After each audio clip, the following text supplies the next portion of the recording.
se sa një investim në Zvërnec, apo se sa kërkesa dhe protestusve, pa llogaritur pastaj ufet, bufet dhe dufet e një kategori e ropsh që janë shfaqur, rishfaqur në dhe rreth bulevardit dhe që kujtojnë se u bë deti Kos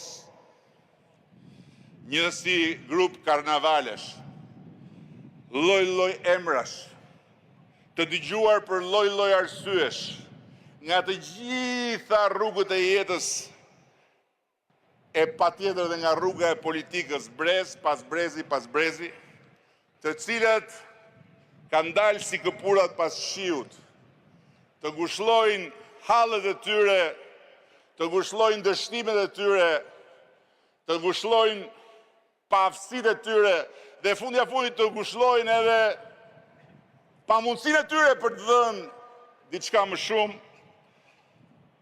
duke i treguar Shqipërisë gjoksin, i keni parë, gjoksin e gatishmërisë për një sprov të re. Kjo është shumë më e ngatruar se kaq. Ky është investimi më i madh që i ka ardhur si mundësi Shqipërisë në historinë e saj. Dhe ky është një investim të cilin Shqipëria nuk e ka luksin, kurse si ta refuzoj. Natyrisht që për këtë investim ka vend për debat, ka vend për kundërshtim, ka vend për shumë kujdes dhe për vigjilencë. Kjo është e drejtë, kjo është e shëndetshme, kjo është demokratike. Por ajo që nuk është e drejtë, që është e patolerueshme, është që sa herë që guxojmë të ndërrojmë fort, sa herë guxojmë të kemi ambicien për një ide më të madhe se sa ato të përditshmet, menjëherë përballemi me shpalljen e tyre krim përpara se sa ato të marrin formë. Çdo investim, çdo projekt, çdo vepër dënohet përpara se sa deri të projektohet, vetëm sa thuhet, vetëm sa shfaqet, vetëm sa artikulohet.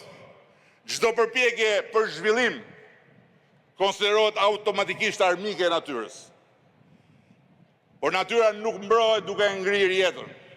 Natyra nuk mbrohet duke e lënë një vend varfër, as duke i kërkuar një vendi që ta pranojë varfrinë e vet si një arsye për ata që na thonë mbrojeni Vjosën, është lumi i fundit i egër i Europës dhe ndërkohë i kanë zbutur të gjithë lumenjtë e tyre.